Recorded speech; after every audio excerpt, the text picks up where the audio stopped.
परिचय। प्रिय दोस्तों, आपने निश्चित रूप से किसानों को धान के खेतों में काम करते देखा होगा। वो पूरे दिन लगातार काम करते रहते हैं, लेकिन क्या आपने कभी सोचा है कि उन्हें पूरे उत्साह के साथ अपना कार्य करने के लिए ऐसी ऊर्जा कहां से मिलती है? वास्तव में हमारी ही तरह वे भी यह ऊर्जा उस भोजन से प्राप्त करते हैं जो वो खाते हैं। दूसरे शब्दों में हम कह सकते हैं कि दैनिक गतिविधियों को करने के लिए हमारे शरीर हेतु भोजन ही ऊर्जा का मुख्य स्रोत है। हम अपना भोजन पौधों और पशुओं दोनों से ही प्राप्त करते हैं। प्रत्येक व्यक्ति की आवश्यकताओं को पूरा करने के लिए भोजन का उत्पादन व्यापक स्तर पर करना होता है। इस पाठ में हम फसल उत्पादन और आहार वितरण के लिए प्रबंधन पर चर्चा करेंगे।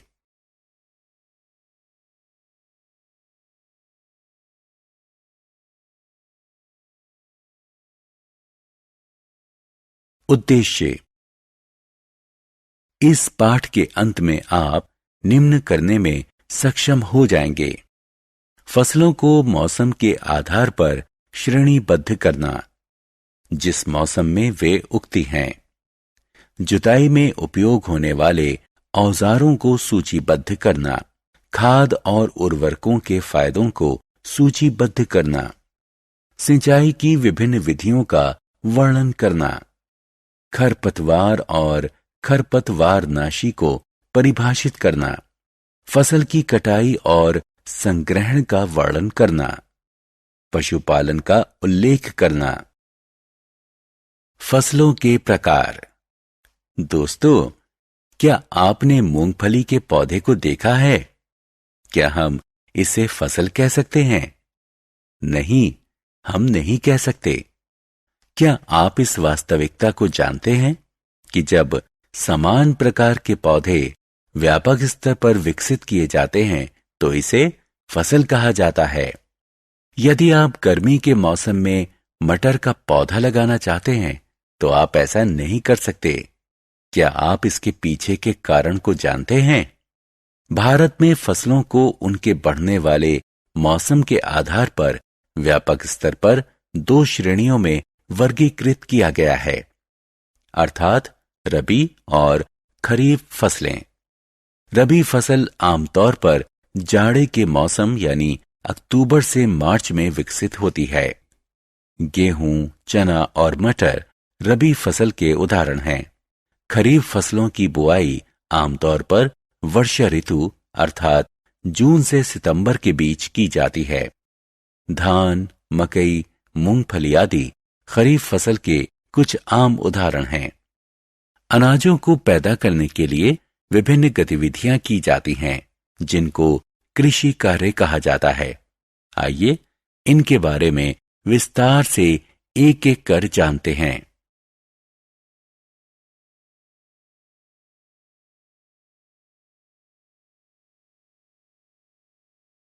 कृषि औजार। प्रिय दोस्तों, क्या आप जानते हैं कि किसान किस प्रकार एक बड़े से खेत में फसल उगाते हैं? उनकी पहली आवश्यकता क्या होती है?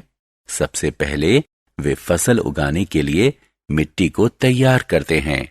इसके लिए वे मिट्टी की खुदाई करते हैं और उसे ढीला करते हैं। मिट्टी में मौजूद रहने वाले केंचुए और सूक्ष्म कीटाणुओं को विकसित करने में ढीली मिट्टी सहायता करती है।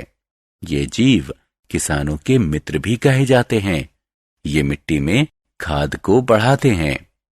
मिट्टी को खोदना और ढीला करना पोषक मिट्टी को ऊपर ले आता है। ये पोषक तब पौधों द्वारा उपयोग किए जाते हैं। अब इस किसान को देखिए, ये खेत की जुताई कर रहा है। जैसा कि हम देखते हैं, ये हल लकड़ी का बना हुआ है। आइए इसकी संरचना देखते हैं। इसमें एक मजबूत त्रिकोणीय लोहे की पत्ती लगी हुई है, जिसे हल का फाल कहा जाता है, और हल का मुख्य भाग लकड़ी का बना होता है। जिसे हल शैफ्ट कहा जाता है। खेती में उपयोग किया जाने वाला एक अन्य उपकरण कुदाल है। इसका उपयोग आमतौर पर खरपतवार को निकालने और मिट्टी को ढीला करने के लिए किया जाता है। इसमें लकड़ी का एक लंबा डंडा लगा होता है और इसमें मजबूत, चौड़ी, मुड़ी हुई लोहे की प्लेट लगी होती है जो ब्लेड के समान कार्य करती है। आप में से अधिकांश ने खेतों में ट्रैक्टर जरूर देखा होगा। आजकल जुताई ट्रैक्टर द्वारा की जाती है, जो मेहनत और समय दोनों की बचत करता है। बुआई।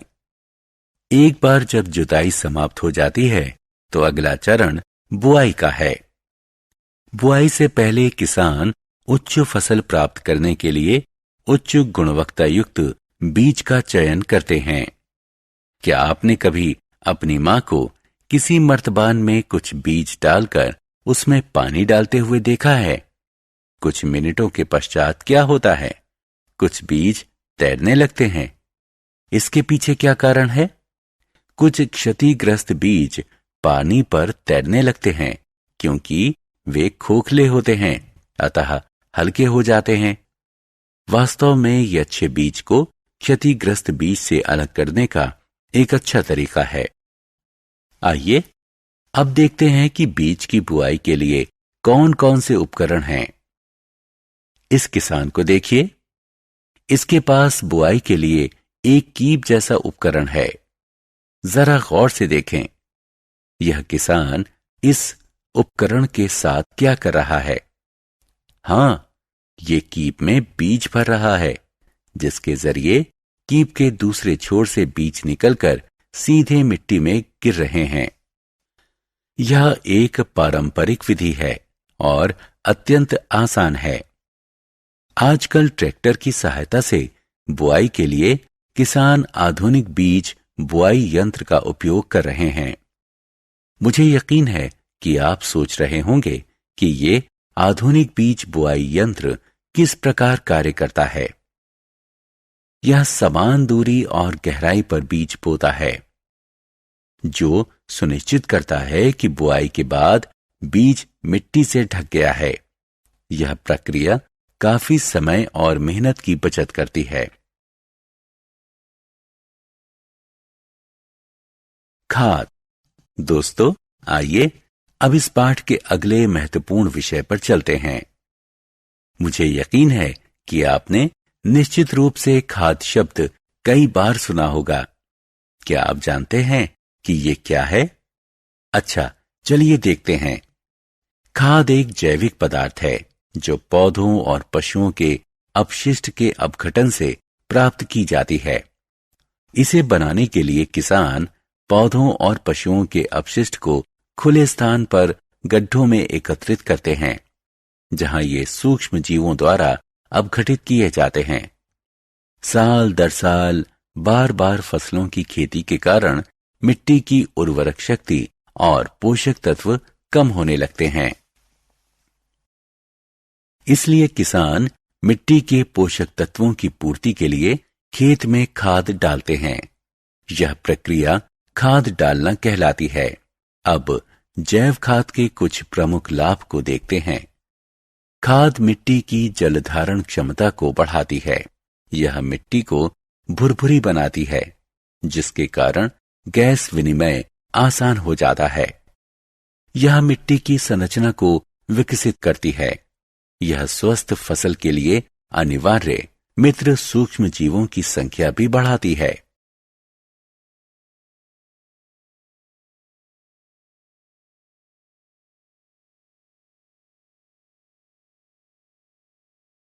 उर्वरक। खाद की भांति उर्वरक भी मिट्टी के खोए हुए पोषक तत्वों और खनिजों की पूर्ति के लिए उपयोग किए जाते हैं। उर्वरक ऐसे रसायन हैं जिनका उपयोग पोटेशियम, फास्फोरस और नाइट्रेट जैसे खनिजों को मिट्टी में मिलाने के लिए किया जाता है। उर्वरक फैक्ट्रियों में बनाए जाते हैं। उर्वरकों के कुछ उदाहरणों में शामिल हैं यूरिया, अमोनियम सल्फेट, पोटाश और एनपीके। यानी नाइट्रोजन, फास्फोरस, पोटेशियम आदि। उर्वरकों का उपयोग फसल की उपज को बढ़ाता है। हालांकि उर्वरकों के उपयोग की कुछ हानियां भी हैं। उर्वरकों का अत्यधिक उपयोग मिट्टी को कम उपजाऊ बनाता है और ये जल प्रदूषण के स्रोत भी हैं। अब आप इस तालिका में उर्वरक और खाद में अंतर देख सकते हैं। फसल चक्रण। अब तक हमने खाद और उर्वरक तथा उनके उपयोगों के बारे में जाना। आइए अब मिट्टी के पोषक तत्वों की पूर्ति करने वाली एक अन्य विधि के बारे में जानते हैं। यह फसल चक्रण के नाम से जानी जाती है। क्या आप जानते हैं कि चावल जैसे अनाज की फसल मिट्टी में उपजाई जाती है? यह मिट्टी से अत्यधिक नाइट्रोजनी क्षार का उपयोग करती है और इसके बाद यदि अन्य अनाज की फसल उसी मिट्टी में उपजाई जाए तो मिट्टी में नाइट्रोजन की कमी हो जाती है। अतः चक्रण के द्वारा किसी फलीदार फसल को अनाज की फसल की उपज के बाद उपजाया जाना चाहिए। आपको जानकर हैरानी होगी कि कुछ बैक्टीरिया इन फलीदार पौधों की ग्रंथियों की जड़ में मौजूद होते हैं। ये रिजोबियम बैक्टीरिया के नाम से जाने जाते हैं, जो नाइट्रोजन यौगिक बनाने के लिए वायुमंडलीय नाइट्रोजन को ठीक करते हैं। जब ये नाइट्रोजन यौगिक मिट्टी में जाते हैं तो मिट्टी अधिक उपजाऊ हो जाती है। अतः फलीदार पौधों का रोपण मिट्टी को प्रचुर मात्रा में नाइट्रोजन प्रदान करता है और जब कोई अनाज इस मिट्टी में उपजाया जाता है तो अनाज उत्पादन बढ़ जाता है।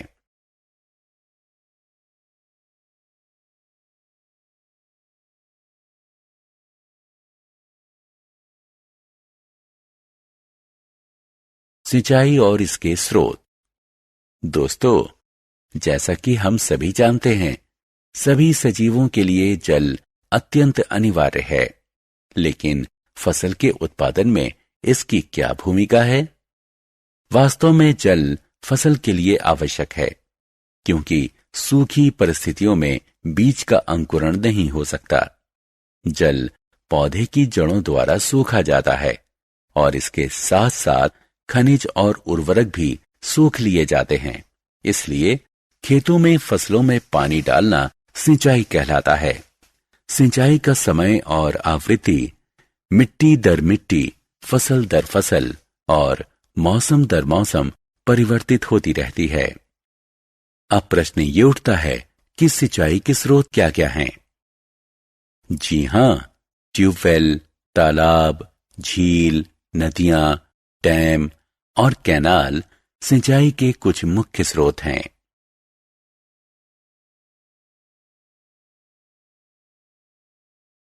सिंचाई की आधुनिक विधियां। आइए अब सिंचाई की आधुनिक विधियों को जानते हैं। फव्वारा प्रणाली। यह प्रणाली ऊबड़ खाबड़ भूमि के लिए काफी उपयोगी है, जहां पर्याप्त जल उपलब्ध नहीं हो पाता। इस प्रणाली में लंबवत पाइप, जिसमें शीर्ष पर घूमने वाले नोजल लगे होते हैं, मुख्य पाइपलाइन से नियमित अंतराल पर जोड़े जाते हैं।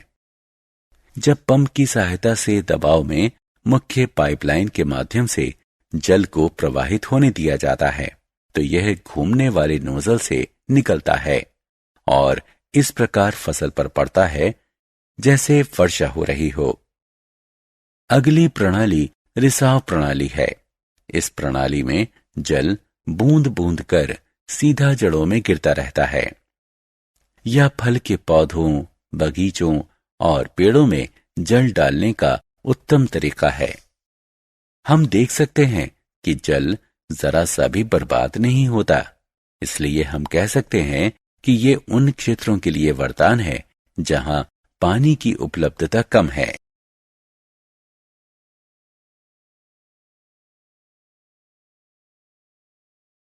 फसल की कटाई। दोस्तों, क्या आप सोचते हैं जब फसल पक जाती है तो किसान क्या करता है? हां, वो फसल को काटता है। यह प्रक्रिया कटाई कहलाती है और यह महत्वपूर्ण कार्य है। आइए अब जानते हैं कि कटाई कैसे की जाती है। कटाई की प्रक्रिया में फसल को निकाला जाता है या दरांती अथवा कटाई मशीन का उपयोग कर जमीन के निकट से काटा जाता है। इसके बाद अनाज के बीजों को भूसे से अलग किया जाता है। इस प्रक्रिया को गाहना या भूसे से अलग करना कहते हैं। यह एक मशीन की सहायता से किया जाता है जिसे कंबाइन कहते हैं, जो वास्तव में एक जुड़ी हुई कटाई और कहाई की मशीन है।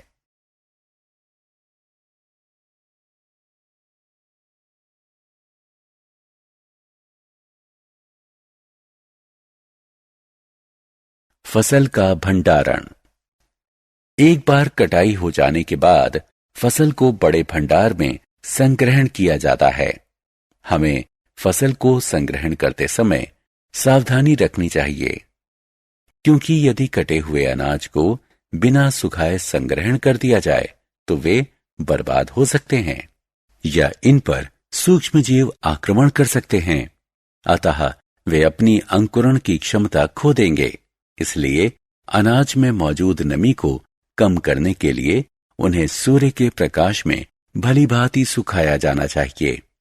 क्या आप इस तथ्य को जानते हैं कि किसान अनाज को पत्सन के झोले या धात्विक डब्बों में संग्रहित करते हैं, लेकिन व्यापक स्तर पर अनाज के संग्रहण के लिए बुखारी और अन्य भंडार का उपयोग करते हैं। आमतौर पर लोग अनाज के संग्रहण के लिए लोहे के ड्रम में सुखाए हुए नीम के पत्ते भी रखते हैं, क्योंकि ये पत्ते अनाज को कीटों व सूक्ष्म जीवों से बचाते हैं। पशुपालन।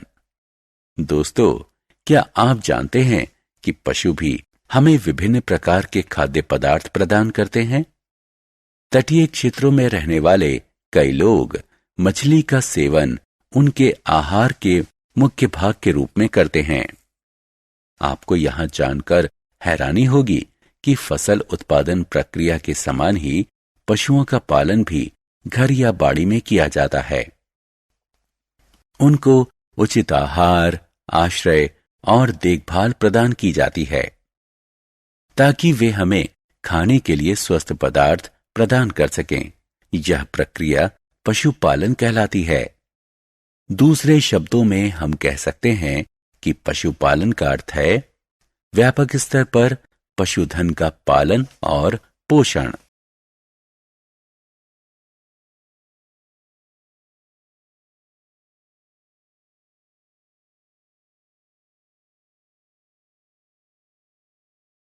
सारांश। आइए हमने जो कुछ सीखा है उसे संक्षेप में दोहराएं।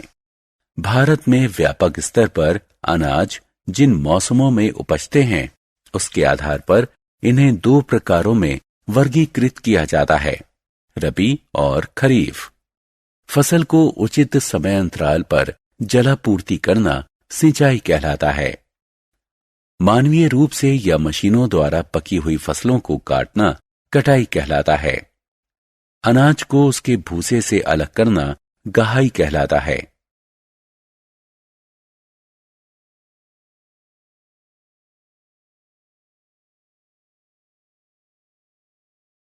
अनाज को कीट और सूक्ष्म जीवों से बचाने के लिए अनाज का उचित संग्रहण अनिवार्य है।